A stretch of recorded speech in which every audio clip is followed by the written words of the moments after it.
Growth में रफ्तार धीमी पड़ने की आशंका तो पहले से ही जताई जा रही थी, लेकिन अचानक से इतना बड़ा झटका लग जाएगा इसकी आशंका किसी को नहीं थी। चालू कारोबारी साल की दूसरी तिमाही में GDP growth year on year basis पे 8.1% से घट करके 5.4% पर आ गई है। ये पिछली 7 तिमाहियों में ग्रोथ का सबसे निचला स्तर है। ज्यादातर सेक्टर्स में गिरावट दिख रही है।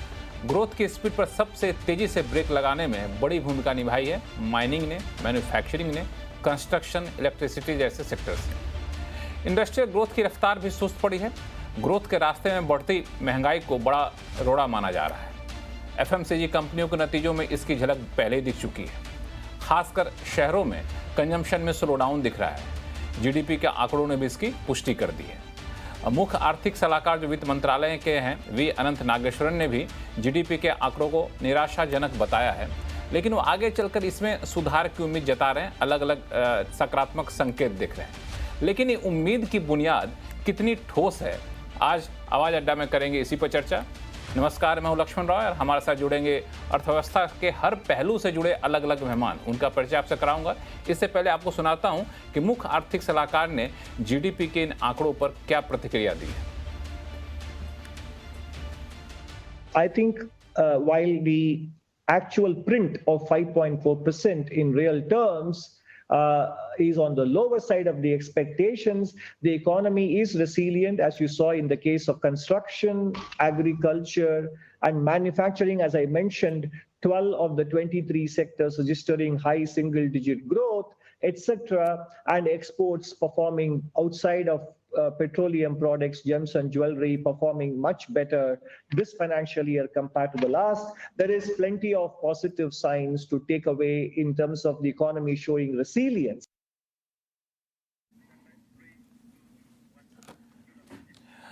आज हमारे साथ चर्चा में इन्हीं सारे मुद्दों पर भाग लेने के लिए खास मेहमान जुड़ रहे हैं। कुछ ही देर में जुड़ेंगे नीति आयोग के पूर्व उपाध्यक्ष और पहले इंडिया फाउंडेशन के चेयरमैन राजीव कुमार, जो जुड़ चुके हैं। उनमें से हीरानंदानी ग्रुप के MD Niranjan Hiranandani, MK global financial services के chief economist Madhavi Arora, market expert Sunil Subramaniam साहब हैं और साथ में वरिष्ठ आर्थिक पत्रकार शुभमय भट्टाचार्य जी हैं। सबसे पहले मैं चलना चाहूँगा हीरानंदानी जी के पास। हीरानंदानी जी, ये जो जीडीपी के आंकड़े आए हैं, चूंकि आप सेक्टर से जुड़े रहते हैं, इंडस्ट्री से जुड़े हुए हैं, आपको इस तरह के स्लो डाउन वाकई पहले से ही दिखना शुरू हो गया था? आप लोग इसको एक्सपीरियंस कर रहे थे?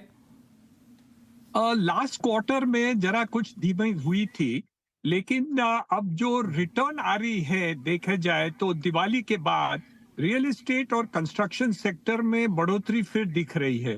डिमांड ज्यादा आ रहे हैं और ये पीएमएवाई स्कीम का जो सरकार ने ऐलान किया है अफोर्डेबल हाउसिंग के बारे में, 1.5% जो इंटरेस्ट सबवेंशन दिया हुआ है प्राइम मिनिस्टर ने अफोर्डेबल हाउसिंग के बारे में, उससे भी मुझे एक नजरिया दिख रहा है कि अफोर्डेबल हाउसिंग क्षेत्र जिसके कारण ओवरऑल हाउसिंग के कम हुआ था वो अब रिटर्न हो जाएगा। तो मेरे अंदाज से जो लास्ट क्वार्टर की बात चल रही है वो बात सही है, थोड़ा कुछ कम हो रहा था और दिख रहा था, लेकिन दिवाली के बाद मेरे अंदाज से ये चेंजेस आए हैं और फिर भी इस सेक्टर में कंस्ट्रक्शन, रियल एस्टेट सेक्टर में बढ़ोतरी दिख रही है। और डिमांड के बारे में आप देखा जाए, इंडिविजुअल डिमांड कुछ सेक्टर्स में देखा जाए तो मेरे अंदाज से ये क्वार्टर जो है वो शायद प्रीवियस क्वार्टर को मेकअप कर जाएगा। आपको अंदाज दिखाऊं कि ओवरऑल रियल एस्टेट सेक्टर 9 महीने के अंदर ओवरऑल जो ग्रोथ हुआ है वो 10 to 12% है।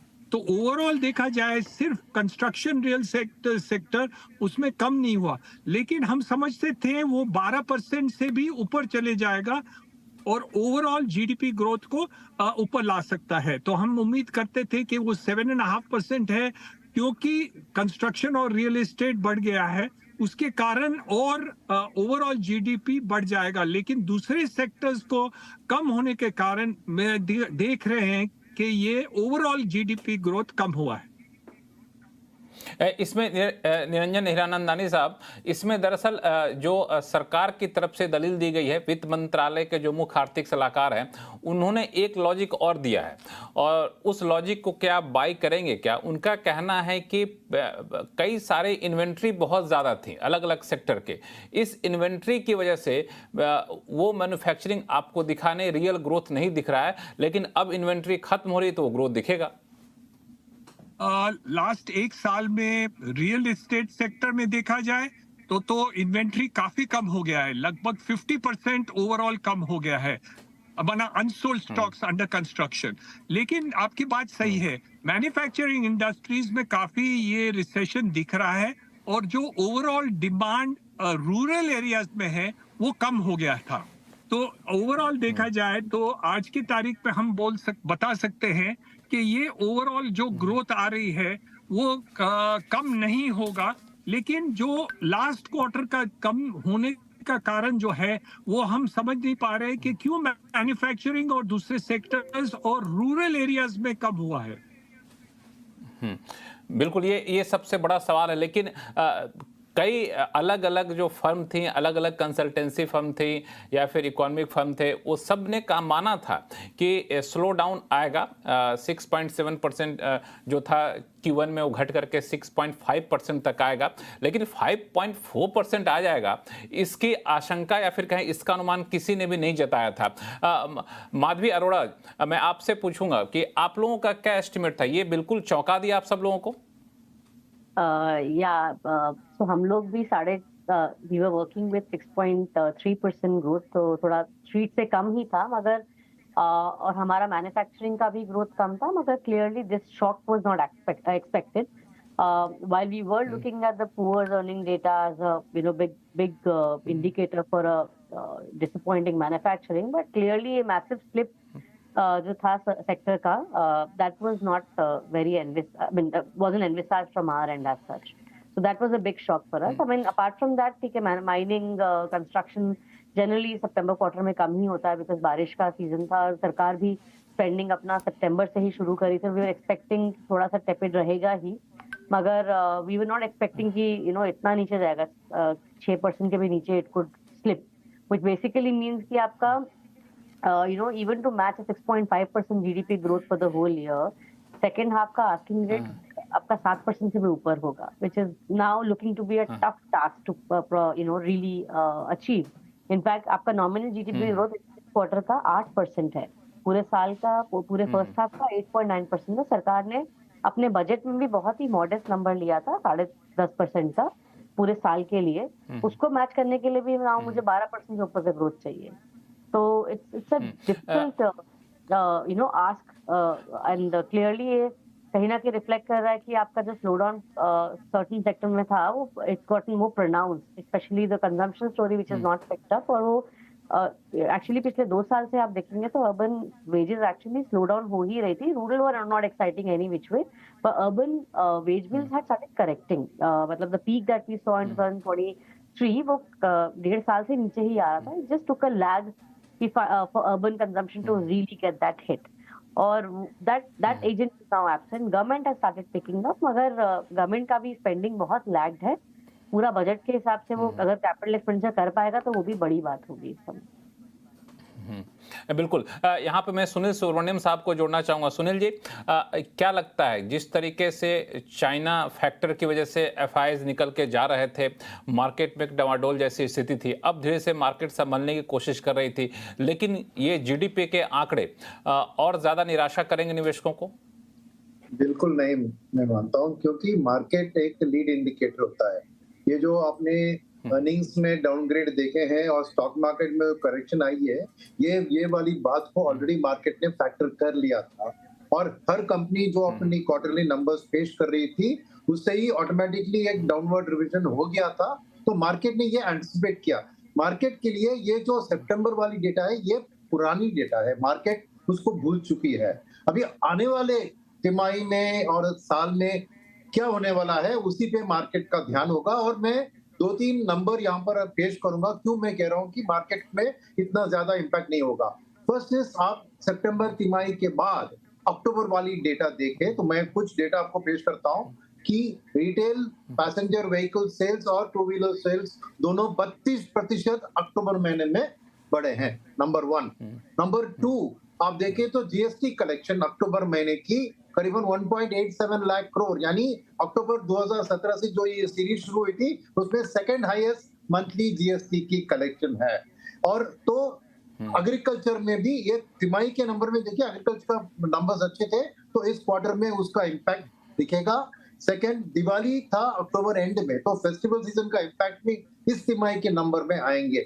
तो मेरे ख्याल में मार्केट ने बैड न्यूज को ऑलरेडी फैक्टर करके करेक्शन आ चुकी है।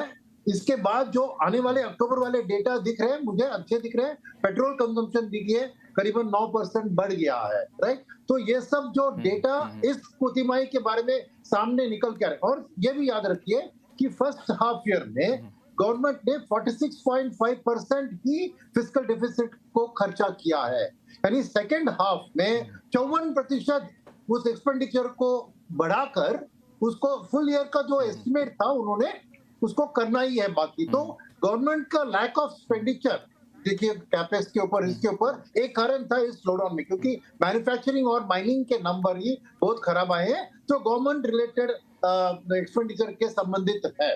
तो ये सब मैं कहूंगा कि गवर्नमेंट के जो खर्चा बहुत कम था फर्स्ट क्वार्टर में, सेंट्रल इलेक्शन था, फिर सेकंड क्वार्टर में भी उतना बड़ा नहीं।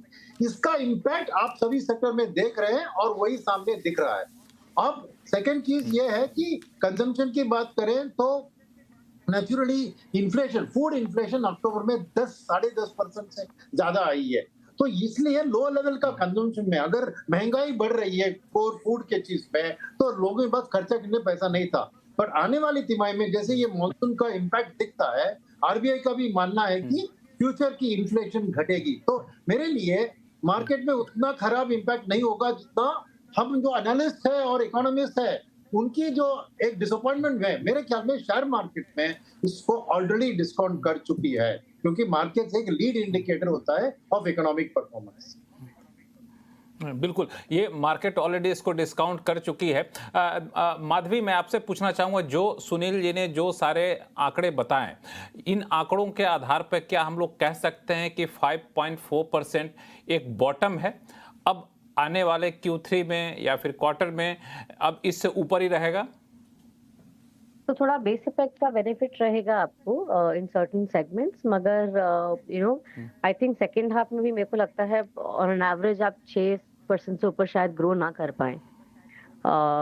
So of course it could probably go up from 5.4% to a 5.7, 5.8, but I think for the whole second half of the year मतलब अगर पूरे साल का भी मैं ग्रोथ 6% लेके चलूं तो आप शायद सेकेंड हाफ में 6% से ऊपर ज्यादा ग्रो ना कर पाए, is what I feel, because as I said कि देयर आर यहाँ पे सॉरी हाँ बोलिए अब अपनी बात कंप्लीट करिए Madhavi. I am saying that see यहाँ पे in the last 6 months or so there has been absence of certain private sector agents both on consumption and on investment, और दोनों के दोनों अभी तो इमीडिएटली मुझे लगता नहीं कि रिकवर करेंगे। एज आई वाज सेइंग कि urban wages actually pre covid level से कम 6 परसेंटेज पॉइंट लोअर है। प्री कोविड आपकी urban real wages around 9% type, अभी वो 3% चल रही है। If I look at the urban wage bill, so clearly काफी करेक्शन हुआ है अर्बन इनकम प्रोफाइल में।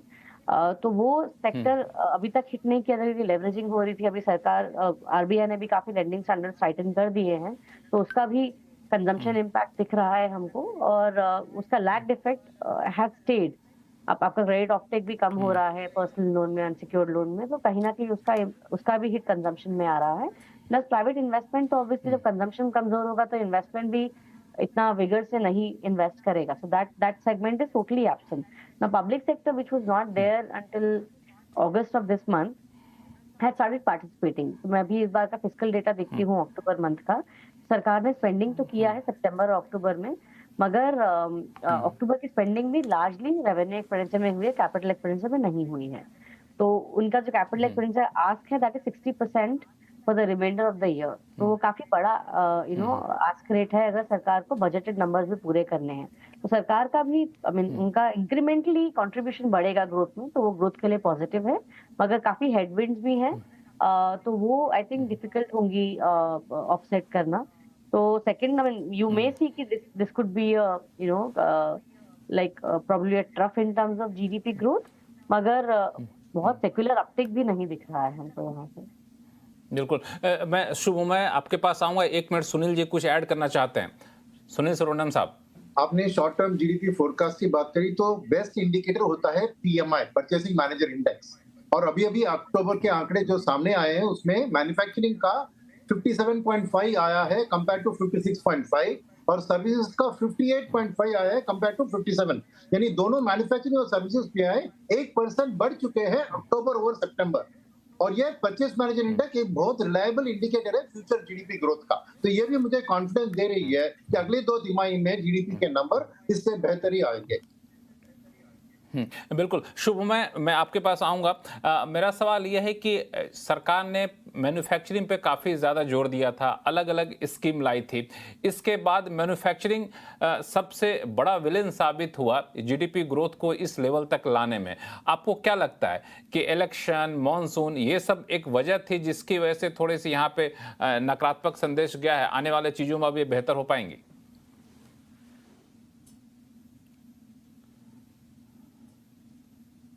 लक्ष्मण जी, मैं आप म्यूट पे हैं। कब बात?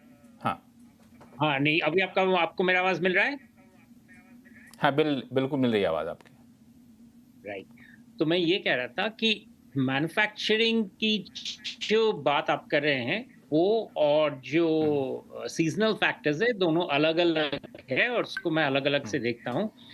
मैन्युफैक्चरिंग में सरकार की जो एफर्ट्स हैं कई सारे सेक्टर्स में, जिसका आपने भी बहुत तबीयत से रिपोर्टिंग किए हैं, काफ़ी डिटेल्स दिए हैं, वो उन सबका इम्पैक्ट अभी आने में टाइम लगेगा। वो seasonal quarter to quarter growth rate में उसका फर्क नहीं दिखता है और दिखेगा भी नहीं, जिसलिए मुझे लगता है कि मैन्युफैक्चरिंग की जो नंबर्स लो आए हैं वो इंटरेस्टिंग है, क्योंकि जीडीपी जो क्वार्टर ऑन क्वार्टर का जो डेटा आता है वो बेसिकली आईआईपी नंबर्स पर ही तैयार होता है, जैसे आप जानते हैं। बाकी सारे सेक्टर्स के ज़्यादातर तक इम्प्यूटेड रहते हैं, क्योंकि जीएसटी का जो फिगर्स होते हैं वो अभी भी जीडीपी में डायरेक्टली सारे सेक्टर्स की इंक्लूड नहीं किए जाते हैं। हालांकि अगर जीएसटी अगर इंक्लूड किया जाए तो शायद डेटा कुछ अलग आए। तो मैन्युफैक्चरिंग का जो सॉफ्टनेस जो दिख रहा है वो गवर्नमेंट के जो इन्वेस्टमेंट प्रायोरिटीज हैं उससे हटकर है, क्योंकि ये लॉन्ग टर्म ट्रेंड्स की बात है। शॉर्ट टर्म में क्वार्टर ऑन क्वार्टर मैन्युफैक्चरिंग किस तरह का फ्लक्चुएट कर रहा है उसके ऊपर ही ये जीडीपी का डेटा है। और सीधा साफ है कि चूंकि वो काफ़ी manufacturing was a shocker this time, इसलिए जीडीपी रेट इतना कम आया है। तो दिस इज मोर और लेस जीडीपी का ट्रेंड का बेसिक वजह अगर आप देखें। इंटरेस्टिंग चीज ये है कि ये स्लो डाउन की अगर हम बात करें, स्लो डाउन एक क्वार्टर में स्थापित नहीं होता है, जिस तरह से एक क्वार्टर में रिसर्जेंस भी नहीं आता है। इसीलिए मैं लास्ट क्वार्टर में जो अपबीट नंबर्स आए थे सिर्फ उन्हीं के बेसिस पे हम ये मानने के लिए तैयार नहीं थे कि इकोनॉमी में रिवाइवल आ चुका है। ठीक उसी तरह से I am not willing to given economy में सडनली एक तरह से like bottom has dropped out of the market, ऐसा dropped out of the economy, ऐसा भी नहीं है। द इकोनॉमी में कंपेयर टू लास्ट फिस्कल, इस साल इकोनॉमी में the growth rates are muted, कम है ऑलमोस्ट हर क्षेत्र में। और जैसे आप इन्वेस्टमेंट की बात कर रहे थे कि government investment, central government investment first quarter में बिल्कुल ही कम था, सेकेंड क्वार्टर में बढ़ा है। इनफैक्ट आप फर्स्ट क्वार्टर और सेकेंड क्वार्टर में अगर आप देखें तो इन्वेस्टमेंट में गवर्नमेंट का जो ग्रॉस फिक्स्ड कैपिटल फॉर्मेशन है वो काफी जंप है, 45% है, बट फर्स्ट क्वार्टर के इनमें वो और बहुत ही कम था। यानी कि वो चीज बढ़ने, लेकिन उसके बढ़ने के बावजूद भी जो नंबर्स आए हैं वो मुझे बताता है कि थर्ड क्वार्टर में जाके इनका इफेक्ट आएगा। गवर्नमेंट का जो लैग्ड इन्वेस्टमेंट थर्ड क्वार्टर में जाकर के इनका इफेक्ट आएगा थर्ड क्वार्टर में चल के। बिल्कुल। राजीव कुमार जी हमारे साथ जुड़ चुके हैं, जो कि नीति आयोग के पूर्व उपाध्यक्ष हैं और पहले इंडिया फाउंडेशन के चेयरमैन भी हैं। राजीव कुमार सर, आपका स्वागत हमारे शो में। हम लोग अब तक चर्चा कर रहे थे जीडीपी के जो ये आंकड़े आए हैं उसके पीछे दरअसल वजह क्या है और क्या अब ये बॉटम आउट होता हुआ दिख रहा है। मैं आपसे सीधा सवाल लेकर के आऊँगा, इन आंकड़ों के पक्ष में या फिर आंकड़ों को सपोर्ट करने के लिए सरकार की तरफ से, खासतौर से मुख्य आर्थिक सलाहकार ने जो दलील दी, उनमें उनका कहना था कि बाहर के फैक्टरी बहुत ज़्यादा जिम्मेदार थे। यूएस में इलेक्शन हो रहा था, कई जगह युद्ध जैसे हालात थे, ये सब वजह थी जिसकी वजह से हम इस लेवल तक आ पाए हैं। तो आपको लगता है कि ये जो एक्सटर्नल फैक्टर है वो अब धीरे धीरे सॉफ्टन होता जा रहा है और आने वाले दिनों में हम इसका इफेक्ट देखेंगे सकारात्मक तौर पे? नमस्कार लक्ष्मण, मुझे ये बात मुख्य आर्थिक सलाहकार की ठीक लगती है कि इस पूरे क्वार्टर में जो था वो एक वैश्विक रूप से, वैश्विक स्तर पर काफ़ी इंस्टेबिलिटी थी, काफ़ी अस्थिरता थी, काफ़ी जगह बहुत कुछ हो रहा था। इसलिए अगर आप सारे ही कंट्रीज़ का देखें, जीडीपी ग्रोथ देखें सेकेंड क्वार्टर में, इस क्वार्टर में खासतौर से, तो वो सभी का कम होता नज़र आया है और हिंदुस्तान उसमें जो है करीब करीब सबसे ऊपर ही है।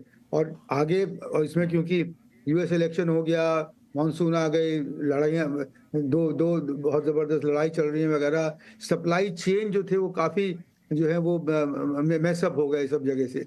तो इसकी वजह से ये जो ग्रोथ रेट है वो हमारा ही कम हुआ है, मगर एक्सटर्नल सेक्टर की वजह से कम हुआ है। ये बात ठीक ही लगती है।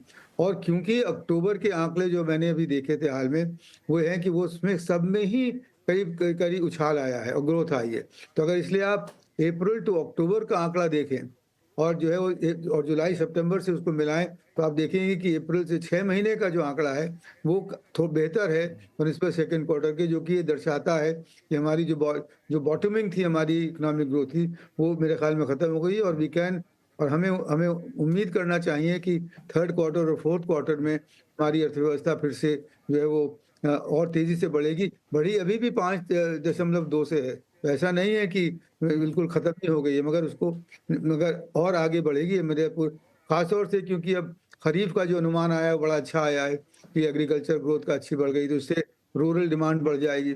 रूरल डिमांड में थोड़ा पिकअप हुआ ही है, 2 व्हीलर्स और 3 व्हीलर्स की जो सेल्स हैं वो बढ़ी हैं अक्टूबर में। तो मुझे लगता है कि अक्टूबर के जो, और एक आखिरी चीज़ लक्ष्मण की, जो हमारी PMI है मैन्युफैक्चरिंग के लिए और सर्विसेज के लिए, दोनों ही जो है वो 55 के ऊपर हैं अब।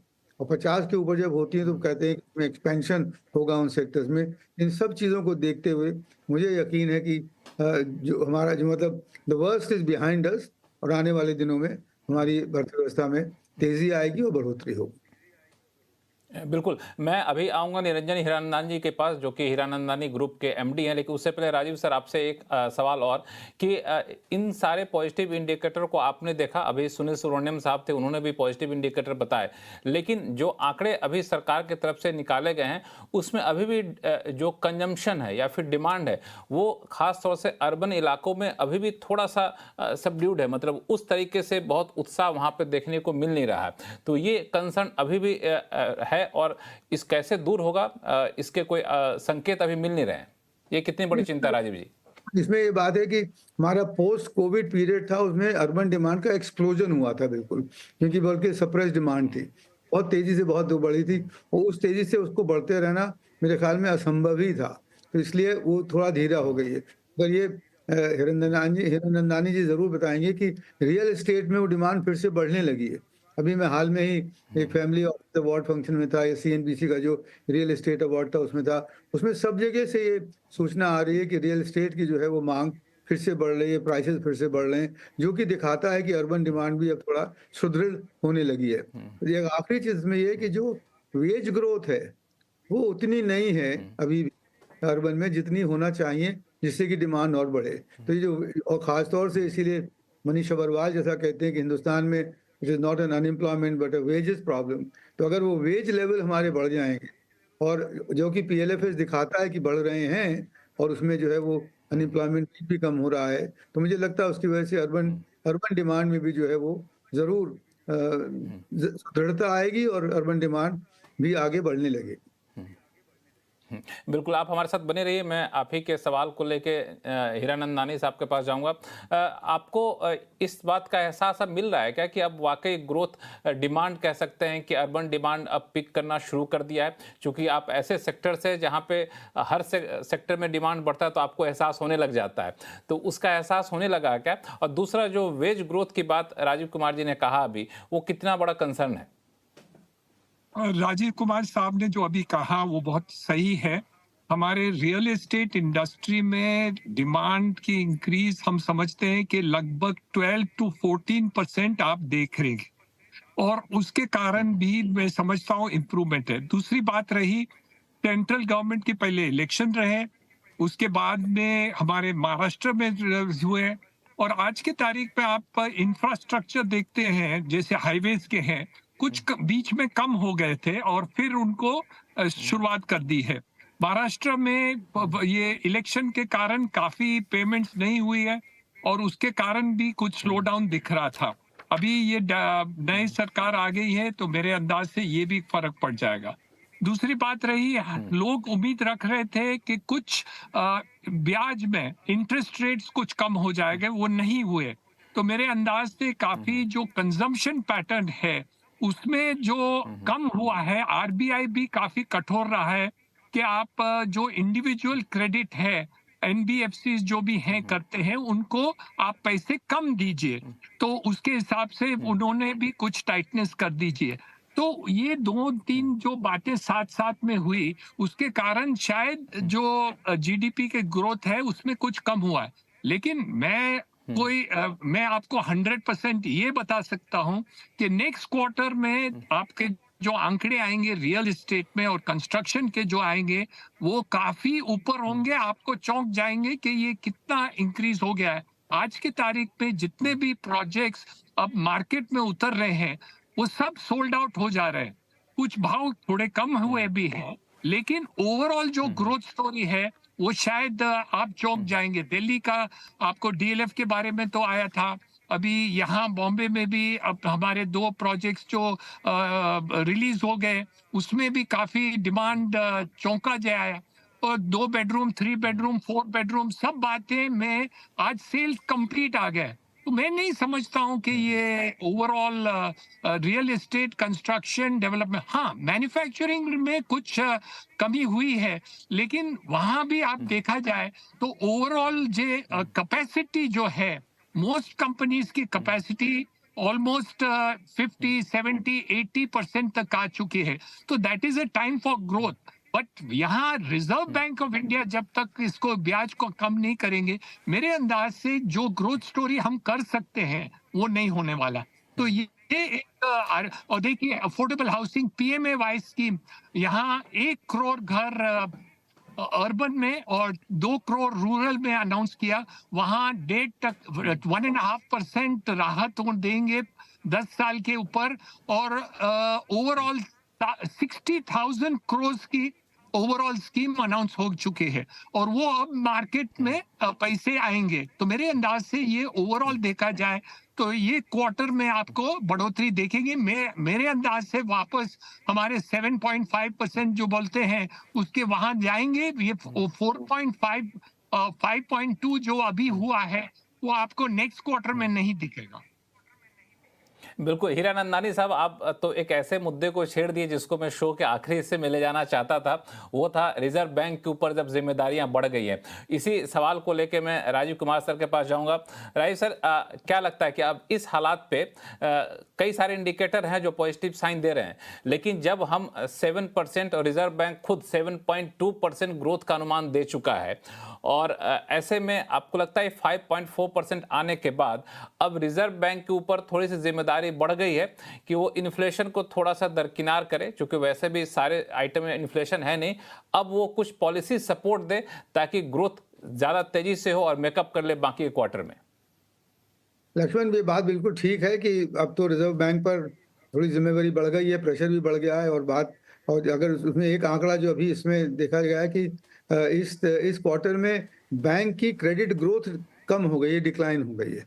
तो इसकी वजह से मतलब ये कि क्रेडिट ग्रोथ कम होना, ये पहले ये सूरत नहीं थी। पहले था कि क्रेडिट ग्रोथ डिपॉजिट ग्रोथ से ज़्यादा हो रही थी, इसलिए लोगों को डिपॉजिट की परेशानी थी कि डिपॉजिट नहीं आएंगे, तो उसमें ये बात थी कि इंटरेस्ट रेट ऊपर रखिए तो डिपॉजिट और बढ़ेंगे वगैरह, मगर अब वो सूरत बदल गई है। एक तो ये चीज़ है। दूसरी चीज़ ये है, मेरा अपना मानना ये है कि जो इन्फ्लेशन की वजह है आज हमारे मुल्क में, वो डिमांड प्रेशर नहीं है, वो सप्लाई साइड प्रॉब्लम्स हैं।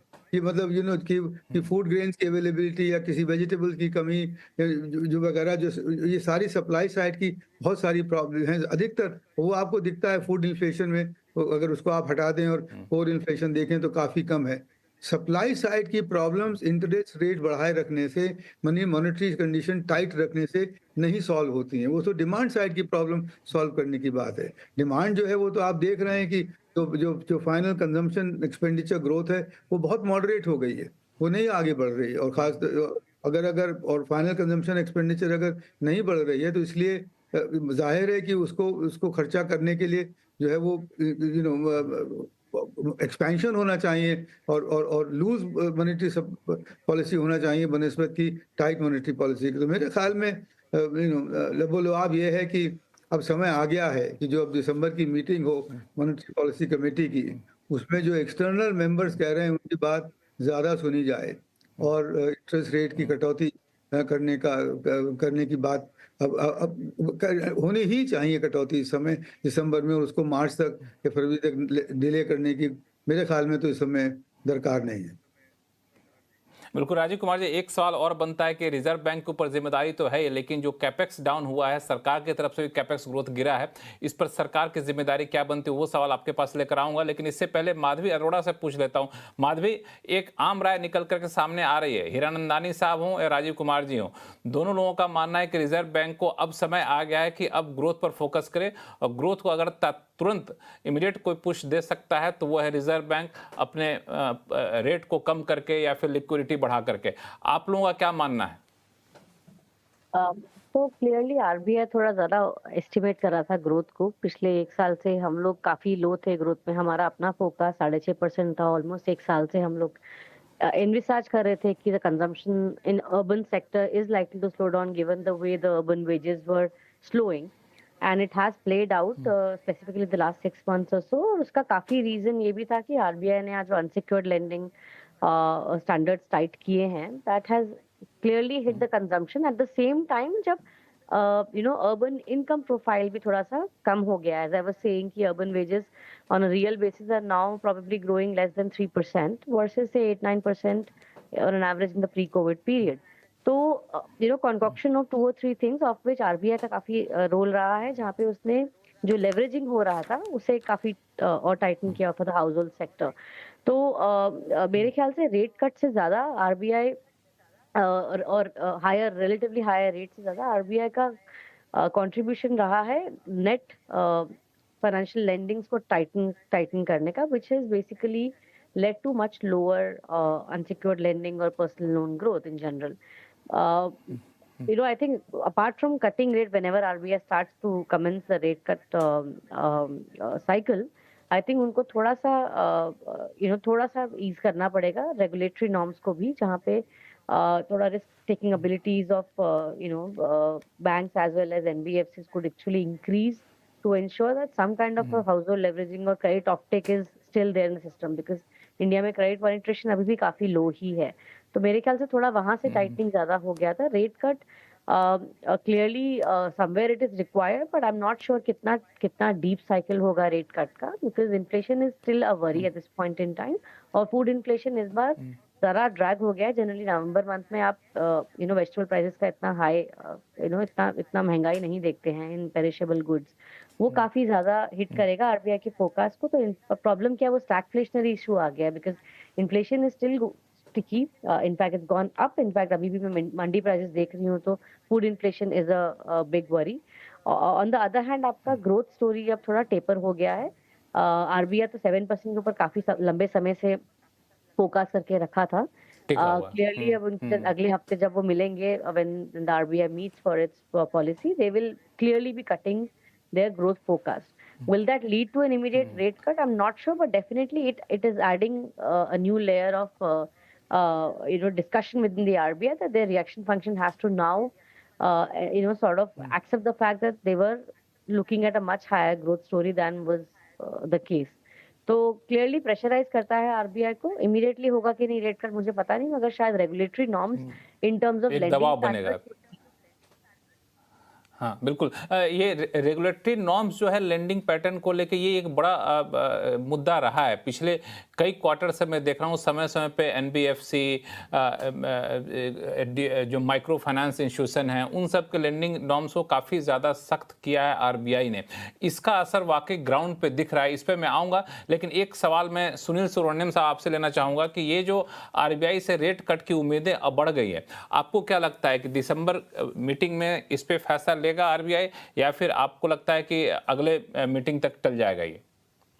नहीं, बिल्कुल रेट कट नहीं होगा इस बार। फूड इन्फ्लेशन 11% के करीब है अक्टूबर में, और एक क्वार्टर में ग्रोथ की जो कमी हुई है वो मैन्युफैक्चरिंग और माइनिंग के कारण हुई है।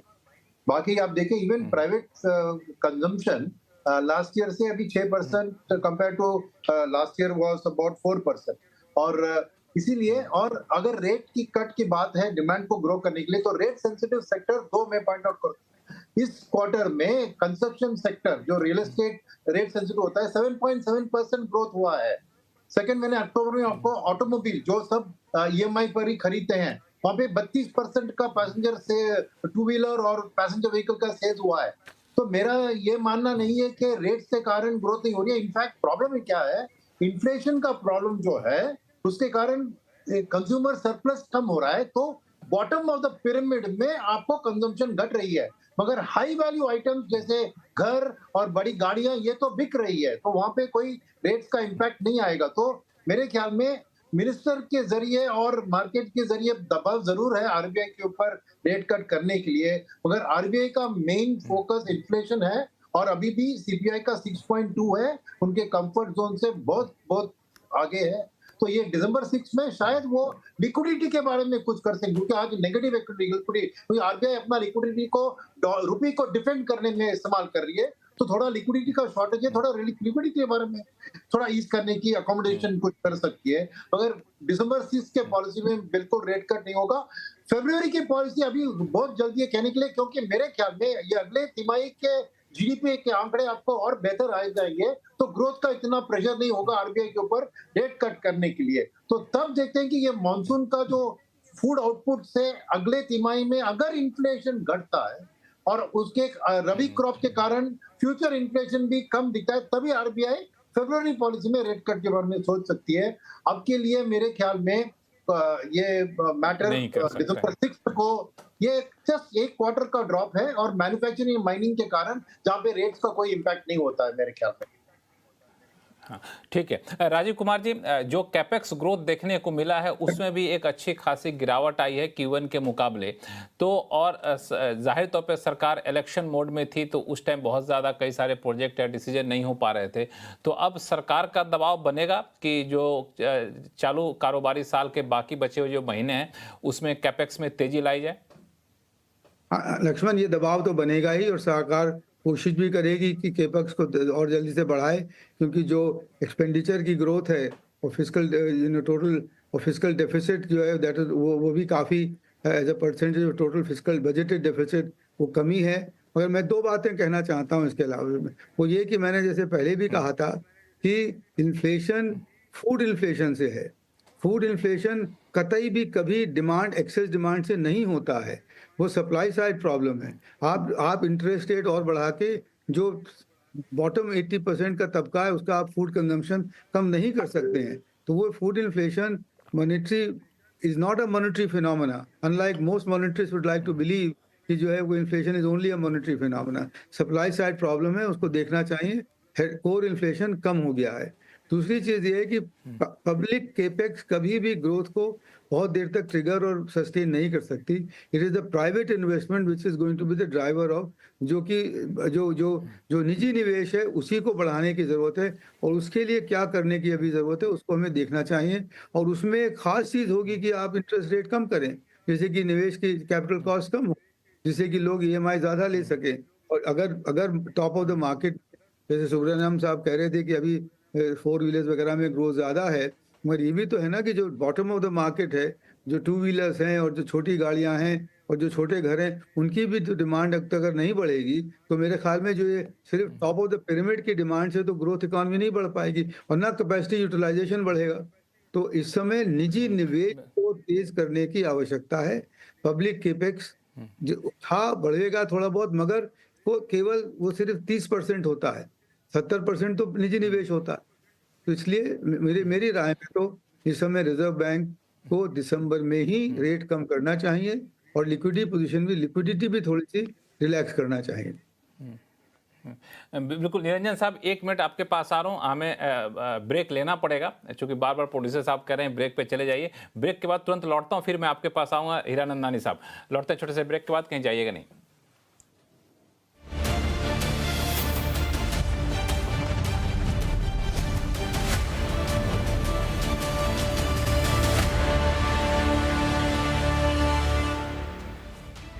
ब्रेक के बाद आपका फिर से आपका स्वागत है। हम लोग चर्चा कर रहे थे जीडीपी के जो आंकड़े आए हैं उसके बाद अब आगे क्या कदम उठाए जाने चाहिए। ब्रेक पे जाने से पहले हमारे साथ नीति आयोग के पूर्व chairman vice chairman Rajiv Kumar ji ने कहा कि अब समय आ गया है कि तुरंत यहाँ तक कि दिसंबर के मीटिंग में ही रेट कट कर देना चाहिए आरबीआई को, ताकि लिक्विडिटी आए और ग्रोथ को बढ़ावा मिले। इस पर हीरानंदानी साहब कुछ जोड़ना चाह रहे थे, मैं बीच में रोक दिया था चूंकि ब्रेक पे चले गए थे। हीरानंदानी साहब, क्या आप जोड़ना चाह रहे थे यहाँ पे? जो राजीव कुमार साहब ने बताया है वो बहुत ही सही बात है जी। क्योंकि हमारे क्षेत्र में जहां कंस्ट्रक्शन और रियल एस्टेट के सेल्स बढ़ गए हैं, लेकिन 40 साल के मेरे अनुभव में मैं कह सकता हूं कि मेरे लाइफ में पहली बार अफोर्डेबल हाउसिंग क्षेत्र का ग्रोथ नेगेटिव रहा। ऐसे कभी भी 40 साल के अंदर नहीं हुआ है। वो एक इंटरेस्ट रेट ज्यादा होने के कारण ही है कि वो ईएमआई आज के तारीख में, पहले 2 साल पहले 3 साल पहले 6.5% ब्याज पर हमारा अफोर्डेबल हाउसिंग क्षेत्र का सेल हो रहा था। आज के तारीख में 8.5 8.7.5 हो रहा है। ईएमआई 20% बढ़ गए हैं और वो आज के तारीख में अफोर्डेबल हाउसिंग को अनअफोर्डेबल हाउसिंग बना दिया है। तो मेरे अंदाज से जैसे राजीव कुमार साहब बोले थे कि आप टॉप ऑफ द पिरामिड आपका सेल बढ़ गया है, ऑटोमोबाइल सेल भी लग्जरी सेक्टर में बढ़ गया है, लेकिन अफोर्डेबल सेक्टर में कम हो गया है। वो भी आप देखिए। तो मेरे अंदाज से जब तक आप नहीं करेंगे। नंबर 2 बात जो राजीव कुमार साहब ने कहा वो बहुत सही है।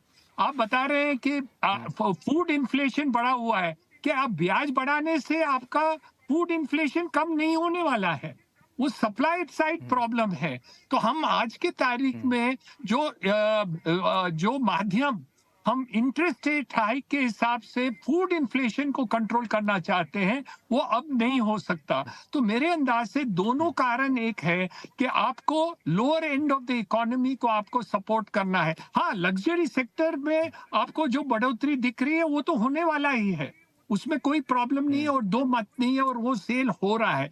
लेकिन हम कह सकते हैं कि आपको अफोर्डेबल हाउसिंग की बढ़ोतरी, आप जब तक ब्याज नहीं काम करेंगे वो नहीं करेंगे। Your housing for all का जो ऑब्जेक्टिव प्रधानमंत्री का है, वो जब तक आप ब्याज कम नहीं करेंगे आप पूरा नहीं कर सकेंगे। और हम ये रियल एस्टेट में अनुभव देखा है और मैं तो चौंक गया। ये 1 साल में कभी भी अफोर्डेबल हाउसिंग सेक्टर 40 साल में कम नहीं हुआ था, वो लास्ट 1 साल में हुआ है उनका ग्रोथ। तो मेरे अंदाज से ये जो पॉलिसीज हमारे प्रॉब्लम क्रिएट कर रहे हैं, वो इकोनॉमी पर जो नेगेटिव भार लगा हुआ है उसको लेने की बहुत ही आवश्यकता है। बिल्कुल, ये आपने बिल्कुल सही कहा और बहुत चौंकाने वाले आंकड़े आपने दिए कि 40 साल के अनुभव में कभी भी अफोर्डेबल हाउसिंग नेगेटिव ग्रोथ में नहीं गया था, वो अफोर्डेबल हाउसिंग नेगेटिव ग्रोथ में जा रहा है। शुभमय भट्टाचार्य, क्या आपको लगता है कि अब समय आ गया है, जो एक बेसिक डिमांड शुरू हुई है या कहें डिबेट शुरू हुआ है कि अब इंटरेस्ट रेट को आप फूड इन्फ्लेशन से मत देखिए, क्योंकि ब्याज दरें बढ़ा करके टमाटर, आलू, प्याज के दाम तो आप कम कर नहीं सकते? ब्याज दरें बढ़ तो नहीं है, पॉइंट ये है कि ब्याज दरें कट नहीं रही है, कम नहीं हो रहा है। लेकिन मेरा कहना ये है कि अगर इंटरेस्ट रेट्स में अगर कमी किया जाए तो उससे इमीडिएट इफेक्ट किस सेक्टर्स में आएंगे, इमीडिएट सेक्टर, और उनसे ग्रोथ रेट में इमीडिएट रिकवरी होगी या नहीं। मुझे लगता है ये दोनों चीजें पहले समझने से पहले इन्फ्लेशन रेट को, ब्याज दर को कट करने से फायदा नहीं है। ब्याज दर रेट ऑफ इंटरेस्ट ये जुड़ा हुआ है इकोनॉमिक एक्टिविटी में। अगर इन्फ्लेशन, अगर मुद्रास्फीति अगर कम नहीं हो रहा है तो उस वक्त में ब्याज दर काटने से एक जिसे कहते हैं adding fuel to the fire हो जाता है। चाहे वो हम सप्लाई शॉक साइड शॉक कहें या डिमांड साइड शॉक से ना जुड़े, जैसे भी, बट इस वक्त that will be very risky.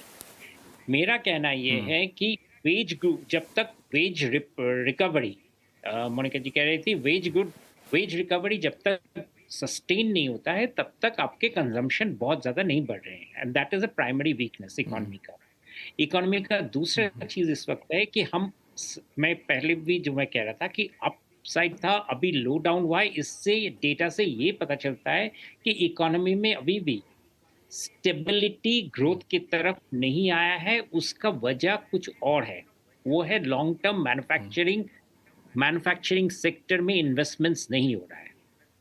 उसका कारण कुछ और है। हमारे देश में इलेक्ट्रिसिटी, रोड्स एंड स्किलिंग का जो प्रॉब्लम है, जिस वजह से मैन्युफैक्चरिंग के बहुत ज़्यादा सिग्नल्स नहीं आए हैं, वो प्रॉब्लम्स रिकवर करना गवर्नमेंट के लिए ज़्यादा ज़रूरी है। Quarter on quarter growth rate में फ़र्क से अगर गवर्नमेंट अपना पॉलिसी सेट करे तो वो खतरनाक होगा। इस साल growth rate in any case पिछले साल के कंपैरिजन में कम रहेगा। एग्जैक्टली कितना कम होगा वो हम डिबेट कर सकते हैं, लेकिन उसके लिए अगर आरबीआई इस वक्त अगर रेट कट करना जाए तो वो अननेसेसरली इकोनॉमी में फर्दर प्रेशर लाएगा। अगले तिमाही में आप देखेंगे स्टेट्स, हम सेंट्रल गवर्नमेंट की बात करें, स्टेट्स प्रैक्टिकली कोई भी कैपिटल इन्वेस्टमेंट नहीं किए हैं और उनका सारा कैपिटल इन्वेस्टमेंट बाकी है। वो बाकी जो है, वो जो रिकवरी है, वो जो इन्वेस्टमेंट है, वो जैसे ही मार्केट में आएगा आपको एक बम्प अप मिलेगा, लेकिन उससे तभी भी ये सिद्ध नहीं होगा कि GDP has started accelerating.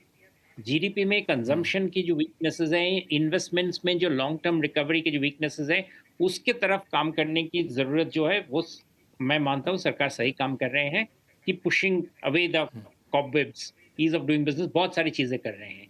But rate of interest काट के इस वक्त हम उस पोजीशन पे नहीं पहुंच सकते। हम वो प्रॉब्लम को मिसडायग्नोसिस करेंगे कि किस लिए जीडीपी का इस तिमाही में कम हुआ है, जब मोरले सारे पैनलिस्ट ही मान रहे हैं कि इन के नेक्स्ट क्वार्टर में रिकवरी हो जाएगा। तो आरबीआई रेट कट करके, मुद्रास्फीति कम रेट कट करके क्या फायदा, क्या चीज हासिल कर लेगा? उल्टा इजी मनी आके इन्फ्लेशन में an additional round of pressure develop कर सकता है, जो इस वक्त हमें कतई नहीं चाहिए। तो इम्पोर्टेंट एक बजट आने वाला है और उस बजट को देखते हुए आरबीआई अपना स्टेडीनेस रखे मॉनेटरी पॉलिसी में। इन्फ्लेशन में अगर सप्लाई साइड शॉक्स जो रेनफॉल की वजह से बहुत सारा हुआ था वो रिमूव हो जाएगा तो अपने आप ही इन्फ्लेशन कम होगा। तो then RBI will be in a better position to see through, जिसे कहते हैं हम, कि किस सिचुएशन में हमें मुद्रास्फीति में कोर इन्फ्लेशन का क्या हाल है, और तब आप बाकी सारे सेक्टर्स की जो डिमांड की जो रिकवरी है वो देख सकते हैं। सुनील सुब्रमण्यम जी ने बहुत सही कहा था कि जो सीजनल सेक्टर्स हैं जैसे कंस्ट्रक्शन वगैरह, उसमें तो कोई खास कंस्ट्रक्शन कमी नहीं आई थी, तो उसमें मुद्रास्फीति cut, rate of interest cut करके हम क्या फायदा कर लेंगे। सो मेरा कहना है कि इस वक्त एक चीज पॉजिटिव्स ज्यादा है, चांसेस है कि इकोनॉमी में रिकवरी आएंगे, बिकॉज सेंट्रल गवर्नमेंट के और खासकर स्टेट गवर्नमेंट्स के बहुत सारे इन्वेस्टमेंट्स अभी आने वाले हैं, वो जरूर आएगा। और सेकेंडली जो वीकनेसेस आए थे सप्लाई चेन में वो कम हो जाएंगे बिकॉज मॉनसून का इफेक्ट कम हो गया है। एंड थर्ड, जो मैन्युफैक्चरिंग के बहुत सारे प्लान्स जो ऑन द अनाउंस हो रहे हैं वो जैसे जैसे आते जाएंगे इकोनॉमी में बेनिफिट, उस तरह से इकोनॉमी में एक बेनिफिट आएगा। एक बात जो मैं जाऊंगा सुनील सुब्रमण्यम साहब के पास कि आपकी बातों से मुझे लगता है कि अधिकांश हमारे पैनलिस्ट सहमत निकले, माधवी हो या फिर शोमा हो, कि अभी तुरंत रेट कट नहीं करना चाहिए। लेकिन एक बात जो माधवी कह रही थी कुछ देर पहले, उस पर मैं आपका कमेंट चाहूँगा सुनील साहब कि इंटरेस्ट रेट को घटाने से ज़्यादा जो ये दिक्कत आई है वो आई है कि लेंडिंग के नॉर्म्स को ज़्यादा सख्त किए गए हैं, भले ही कंप्लायंस कोई फॉलो करने के लिए ही, लेकिन ये लेंडिंग के नॉर्म सख्त करने का असर आपको दिख रहा है क्या उस तरीके के बैंकिंग सेक्टर पे, एनबीएफसी सेक्टर पर, चूंकि आप इन डेटा को तो काफ़ी नज़दीक से देखते हैं? हाँ, बिल्कुल दो चीज है। एक माइक्रो फाइनेंस में देखिए एनपीएल लेवल्स भयंकर बढ़ रहे हैं, क्योंकि बिना कोई डॉक्यूमेंटेशन, बिना कोई पूछताछ करके वो भयंकर लेंडिंग कर रहे हैं। सेकंड, उधर इंटरेस्ट रेट्स भी इतना, एक एनबीएफसी के ऊपर आरबीआई ने कहा था कि आप रेट बहुत ज्यादा चार्ज कर रहे हो, उनको घटाने को भी कहा था, क्योंकि लोग जब अनसिक्योर्ड लेंडिंग होता है ना, वो अल्टीमेटली क्या हो रहा है कि अल्टीमेटली स्टॉक मार्केट में आके दिख रहा है। बहुत से लोग अनसिक्योर्ड लोन लेके स्टॉक मार्केट में निवेश कर रहे हैं, तो वो प्रॉब्लम है। तो आरबीआई की जो एक्शंस थी, जरूर ये माइक्रो फाइनेंस, एमएफआई सेक्टर और वहाँ रिटेल लेंडिंग के ऊपर जरूर एक दबाव आया है, और इसीलिए उनके स्टॉक्स, शेयर्स, अर्निंग्स गाइडेंस सभी में उसका असर दिख रहा है। तो जरूर ये इम्पैक्ट है। वही मैं कह रहा हूँ कि आरबीआई खाली ग्रोथ के पीछे नहीं भागेगी, वो एक डिसिप्लिन, एक प्रूडेंशियल आरबीआई होना चाहिए ना। तो ऐसे नहीं कि ग्रोथ के लिए चाहिए तो आप घटा दो। सेकंड बात, मैं दो तीन चीज और इसमें जुड़ूंगा, जो शुभमा कह रहे थे उनसे मैं बहुत सहमत हूँ। बट एक चीज आप याद रखिए, हिरानंद जी ने कहा कि अफोर्डेबल हाउसिंग में डाउन ट्रेंड फर्स्ट टाइम देखा है, बट ये भी सोचिए कि आज आप स्टेट बैंक वेबसाइट में जाइए, 5 साल का डिपॉजिट 7.5% आपको ब्याज मिल रहा है, और वो हाउसिंग लोन 20 साल का 8.25 पर दे रहे हैं, यानी उनका खाली 1.25% ग्रॉस इंटरेस्ट मार्जिन है। उसके बाद उनके salary, expenses, credit appraisal, NPA provision, ये सब बिल्ड करना है। तो ये नहीं है कि अभी आरबीआई ने रेट कट किया। और एक बात याद रखना, आरबीआई रिपो रेट को कट करती है, वो शॉर्ट टर्म लेंडिंग 90 डेज वाली बात है। 10 साल, 20 साल, 5 साल, 3 साल वाले लोन में demand and supply he decide करेगा। ये आरबीआई का रेट कट आके तुरंत उधर नहीं दिखेगा, क्योंकि उस सेगमेंट में उनको डिमांड और सप्लाई कैसा है उस हिसाब से वो चलता है। तो आरबीआई का रेट कट इमीडिएटली आपको हाउसिंग लोन में या कॉर्पोरेट लेंडिंग में रेट कट होगा, ये मत समझिए, वो भी नहीं होगा। तीसरी बात यह है कि आरबीआई भी फॉरवर्ड लुकिंग होती है। अभी आप देख रहे हैं ग्रोथ जो हो गया तो बैड है, क्या आने वाले संकेत खराब है? नहीं, मैंने बहुत से डेटा सबको दिखाए जिससे दिख रहा है कि अक्टूबर से अच्छी बात चल रही है। और ये भी मैं देखता हूँ कि domestic air passenger traffic almost 9.6% बढ़ी है कंपेयर टू 3% इन सितंबर। और आपको पेट्रोल कंजम्पशन, रेल फ्रेट भी बढ़ गया अक्टूबर में। एक्सपोर्ट्स 25% अक्टूबर में 25% ग्रोथ है एक्सपोर्ट्स में कंपेयर टू सितंबर में 6.5। तो आंकड़े भी ये बता रहे हैं कि आने वाले 3 महीने ग्रोथ अच्छी होगी, तो आरबीआई को भी इतना ग्रोथ का फिक्र नहीं होगा। सेकंड, जो शुभमा कह रहे थे कि इस हालत में हाई इन्फ्लेशन जो नंबर प्रिंट हो रहा है, वो जाके इंटरेस्ट रेट कट करेंगे, तो वो adding fuel to the fire है, राइट। और तीसरी बात है कि ग्रोथ को अगर और आगे बढ़ाना है वो गवर्नमेंट के हाथ में। जैसे कहा कि सप्लाई साइड की इन्फ्लेशन है, उसे साइड ग्रोथ भी सप्लाई, अगर गवर्नमेंट अपना कैपेक्स का खर्चा शुरू करेगी तो अपने आप मल्टीप्लायर इफेक्ट से इकोनॉमी में ग्रोथ आ जाएगी। तो ये आरबीआई के हाथ में नहीं है, ये सभी बोझ आरबीआई के ऊपर डालना बहुत गलत है। ठीक है, मैं एक मिनट सुनील जी, मैं चूंकि समय समाप्त हो रहा है मेरे शो का, मैं माधवी के पास जाऊंगा। माधवी, ऐसे जंक्शन पे आरबीआई तक तो बात ठीक है, लेकिन गवर्नमेंट पॉलिसी को भी आप लोग फॉलो करते हैं, यहाँ पे किसी भी तरह के पॉलिसी इंटरवेंशन की जरूरत महसूस हो रही है?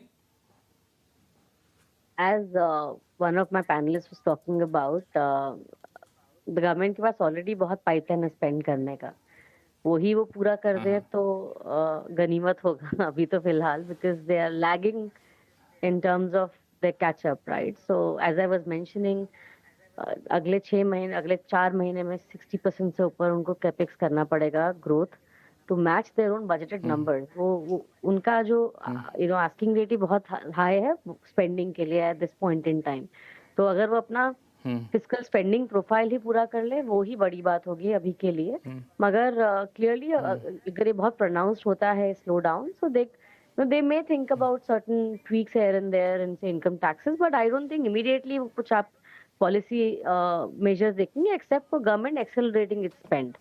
That's the first defense that they could play, I think. हाँ बिल्कुल, मुझे लगता है कि सब लोग इस बात पे सहमत हैं कि ये जीडीपी के जो आंकड़े आए हैं इसको लेके बहुत ज़्यादा निराशा होनी नहीं चाहिए, क्योंकि ये अभी एक कह सकते हैं बॉटम आउट आता हुआ दिख रहा है। कुछ अस्थायी वजहों से ये आंकड़े आए हैं, लेकिन आने वाले दिनों में कई सारे पॉजिटिव संकेत हैं जिसको लेकर के उम्मीद बेहतर की जा सकती है। और जाहिर तौर पे रिजर्व बैंक और सरकार पर भी नज़र रहेगी कि वो इस तरफ कुछ और कदम उठाएं। भले रिजर्व बैंक अभी ना उठाए, आगे चल कर उठाए, सरकार कैपेक्स में ज़्यादा तेजी लाए। इन सारी उम्मीदों के साथ शो को मैं यहीं ख़त्म करूंगा। आप सभी मेहमानों का बहुत बहुत शुक्रिया हमारे शो में जुड़ने के लिए। आवाज़ अड्डा में फिलहाल इतना ही। देखते रहिए CNBC आवाज़। नमस्कार।